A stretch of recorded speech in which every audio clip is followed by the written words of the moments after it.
learn from the experience and look at the new things. I think, when I retire from sport, either when I retire from sport or when I become very old, I'll actually look back and try and reminisce in those performances that I've had. But, what I look at is the goals that I've actually been able to achieve and what I haven't.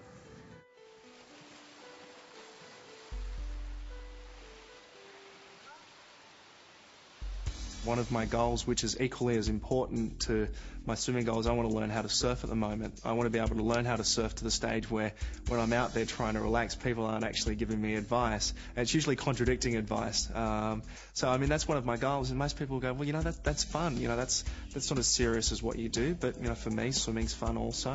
And so they have, such an equal level that there's no difference between the goal that I have in swimming and the goal that I have in surfing, because each of them I have to work as hard as I can to actually achieve those goals and do everything that I can to be able to get to that level where I can say I've fulfilled those.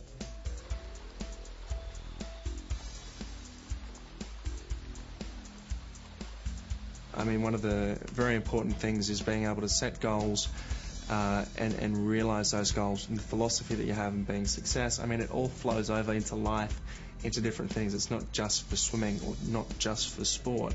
And so, my goals in surfing can be similar to my goals in swimming.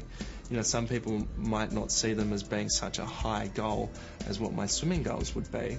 Yet to myself, it's an equal goal, because I have to put in just as much work. I have to be able to, be as determined as what I am in swimming to be able to achieve those goals.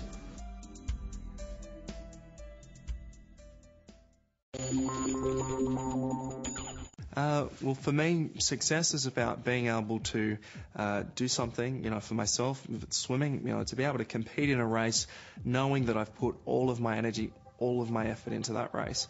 And if I've been able to do that, I've been successful and I've actually won the race on my own terms.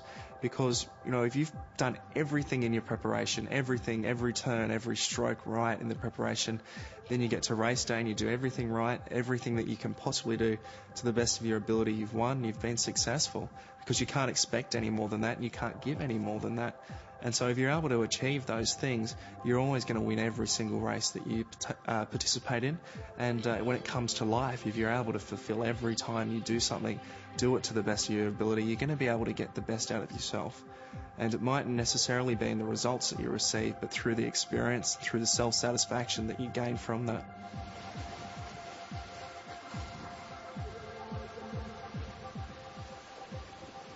A huge number of people who have actually had an influence over what I do in my life, including my parents and the people I've trained with, my coaches over the past number of years that I've been swimming. Yet it's something that I've developed myself, my own attitude and my own philosophy on swimming and on life itself. And it's something, I guess, that you can't really be forced to think that way. It's just how I feel about things. And I think it's quite a simplistic way to actually look at all things. And a lot of people try and complicate what success and those kinds of things are. But it's a very simple thing. Having success on your own terms, however you'd like to have the success. Vanden Hoogenberg will take the gold. Thorpe gets second. Well, in that race, Peter, he came first in the race, I came second in the race. Yet, in my own terms, I won the race and I was successful in the race because I couldn't have done anything else. Now, that was the best performance I could possibly give, and presuming it's the best performance that he could give. In those circumstances, I was happy with what I was able to do. And, I was glad that someone else could, share that experience that I'd shared 2 nights earlier in being able to win a gold medal at the Olympic Games. It's such a wonderful feeling when you set it as a pinnacle and an ultimate goal in sport, and for someone else to be able to share in that feeling, I thought was a great thing.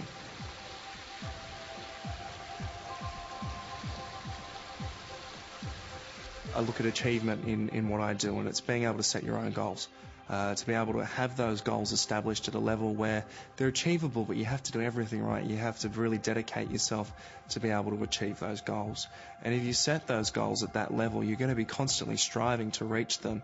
And through striving, you're going to gain satisfaction in what you're doing throughout your life, going to feel more self-confident in what you're doing, and gradually those goals will be put up to a higher level. Well, I have a pretty important eating regime, as we should call it. When I'm at home, I try and eat as healthily as I possibly can. All of my meals, or generally all of my meals, are actually prepared by my mother, except for on the odd occasion when I do it myself. And it's really important for me to have the right food, so I'm recovering from the hard work, training or racing that I actually do. So making sure there's a lot of protein, it's low in fat, high in carbohydrates, getting a great deal of variety of fresh foods.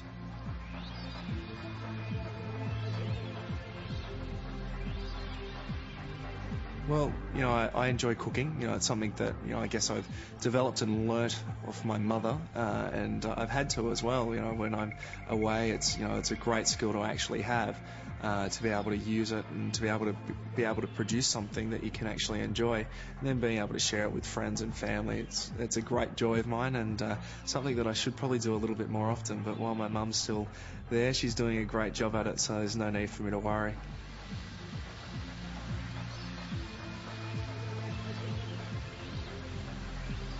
We have a herb patch which my father, very keen gardener, actually maintains, and it's something that Mum wanted, that she could go and pick the herbs, fresh herbs, always available, just to spice up a salad, or be able to marinate a few dishes. So I've prepared a few over a period of time. I've got a thing for Thai cooking at the moment, so I've been doing that at home and trying to impress my friends with it. And so far I don't think I've gone too badly.